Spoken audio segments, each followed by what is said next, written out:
السلام عليكم ورحمة الله تعالى وبركاته. نتمنى تكونوا بخير وعلى خير وانتم كتشوفوا هذا الفيديو على القناة.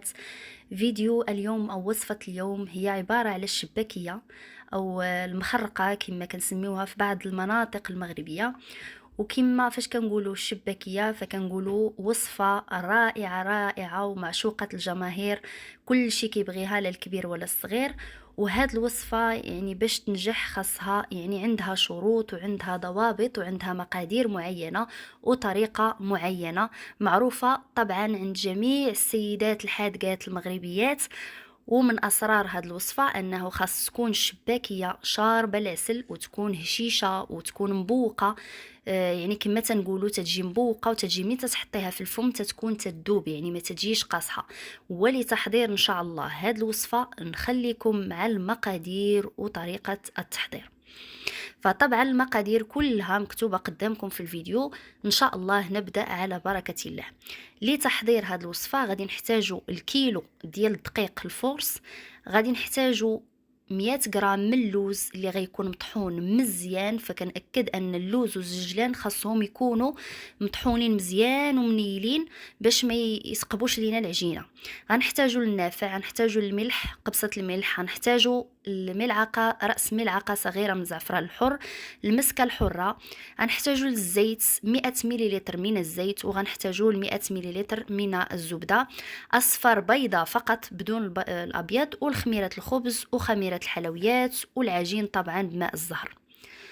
ان شاء الله نبدا في تحضير الوصفه. لتحضير ان شاء الله هذه الوصفه غادي ناخذ واحد الكسعه، غادي نوضعوا فيها الدقيق ديال الفرص، وطبعا الشباكيه غادي نحضروها بدقيق الفرص يكون ممتاز يعني الخاص بالحلويات، فيعني باش ما تضيع لنا الشباكيه ديالنا. نضيفوا النواشف اللي هي الزجلان اللي هي اللوز اللي كما سبق وذكرت خاصهم يكونوا مطحونين مزيان، وهادو من الاسرار ديال نجاح الشباكيه.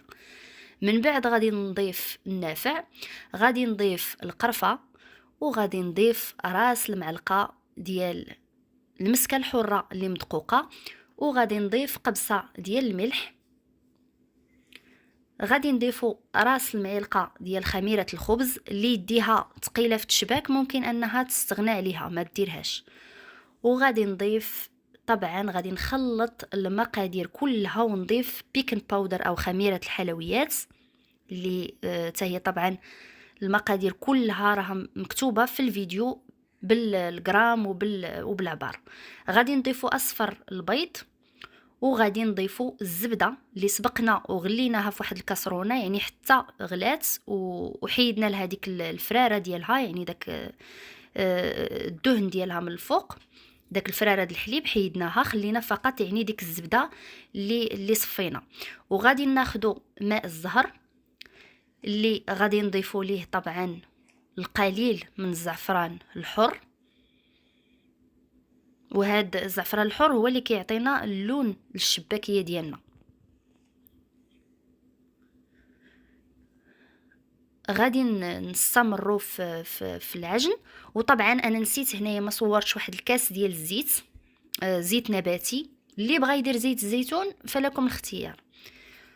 وغادي نبقى نعجن، انا فقط يعني استعملت زيت نباتيه، وغادي نستمر في الدلك فالشباكيه اللي عندها شديدات توجدهم لهاد الشباكيه هادي، يعني راه كتبقى يدلكي فيها دلكي حتى كترجع مدلوكه مزيان.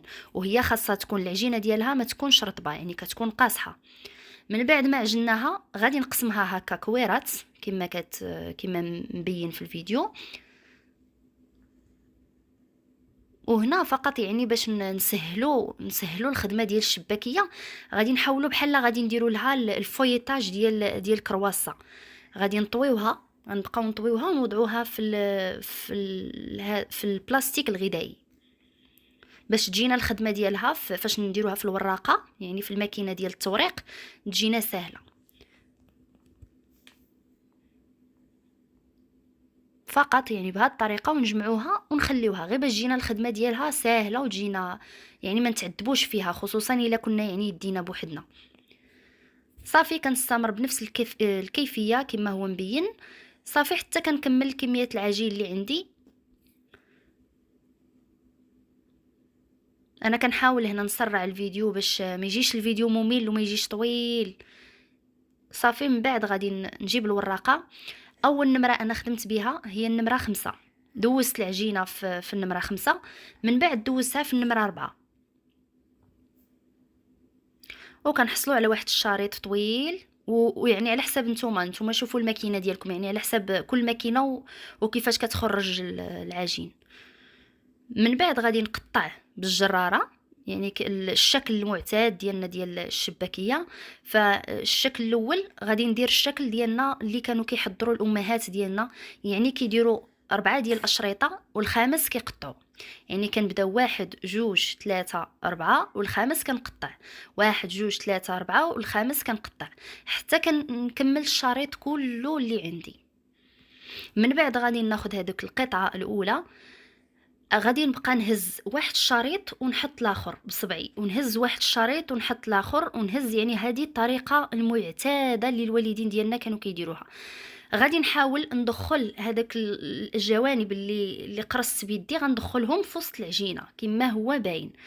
غادي نحطها فوق الطبله باش نقاد لها الجوانب، ونحاول نفتحها من الوسط ونقرص هذوك الجنيبات اللي في الجناب. فكما قلت هذه الطريقه العاديه ديال الشباك الشباكيه اللي الوالدين ديالنا كانوا كيستعملوها من زمان. وغنستمر بنفس الكيفيه، نعاود معكم وحده اخرى. غنهزو شريط ونحطو شريط ونهزو شريط ونحطو شريط ونقبصو هذوك الجوانب بجوج وندخلوها من الوسط ديال العجينه. وباش نخدموا مرتاحين غنحطوها فوق الطبله وغنبداو نقادوها. غنردو الاشرطه للجنب ونوسعوا الوسط ونقرصوا دوك الجنيبات. فاللي عمرها ما حضرت الشباكيه غادي تحضرها ان شاء الله بسهوله. هذه الطريقه الاولى. الا جاوكم دوك الجنيبات غلاط نقصوا منهم شويه صافي. كنبقى هكا ساهله. والا كان العوين راه تبارك الله ما شاء الله، يعني راه بسرعه كتحضريها. الا كان يدك بوحدك فكما قلت غير ما ديريش الخميره د العجين واستغني عليها وديري غير خميره الحلويات. وغادي نبقى بنفس الطريقه هكا. كما كتشوفوا راه العجينه كانت رقيقه جدا، يعني كانت هي صعيبه شويه في الخدمه. ملي كتكون العجينه رقيقه كتجيك شويه، ولكن راه كتجي فاش كتعسل وفاش كتجي رائعه جدا. يعني فاش كتكون رقيقه العجينه كتطلع الشباكيه زوينه. غنستمروا بنفس الكيفيه حتى نكملوا هذا الشريط اللي عندنا.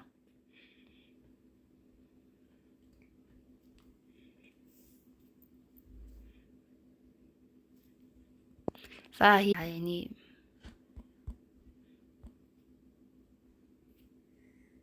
ما يمكنش نستغناو عليها في شهر رمضان.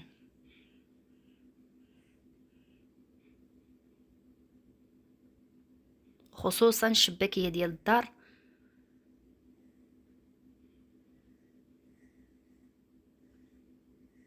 صافي كما هو مبين انا وريتكم يعني الطريقه. كملت معكم هذا الشريط هذا كله، يعني حتى كملته باش تشوفوا الطريقه، يعني كيفاش كنحضر الشباكيه بالطريقه الاولى.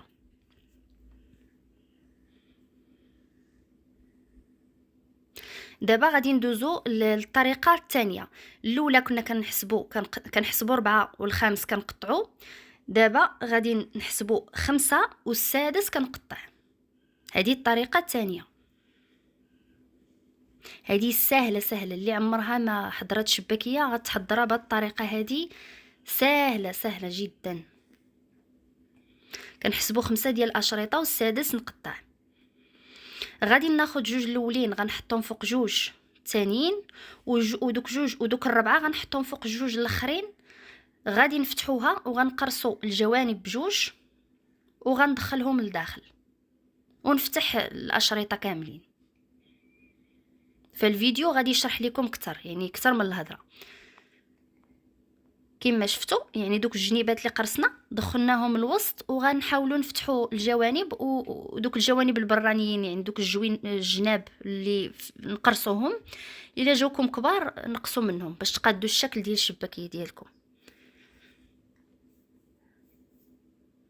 نحطو دوك الجوج الاولين فوق الجوج الثانيين، نقلبوها ونحطو عاوتاني دوك الربعه فوق دوك الجوج الاخرين اللي بقاو، وغادي نقرصو الجوانب بجوج وندخلوها من الوسط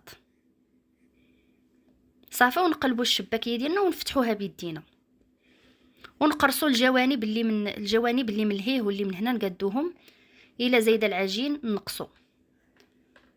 وهذا هو الشكل ديالها. فهذه سهله جدا، يعني تحضري الشباكيه في رمشه عين.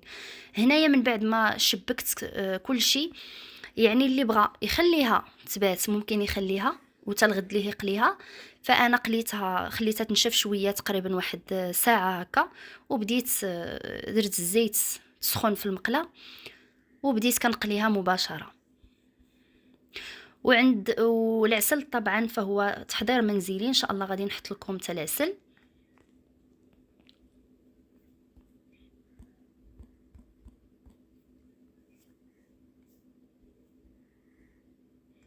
من بعد ما خلينا الزيت سخون وجربناها بواحد شويه ديال العجينه حتى بانت ليا ديك القطعه ديال العجينه راه بدات كتطبخ صافي، بديت كنرمي الشباكيه في المقله.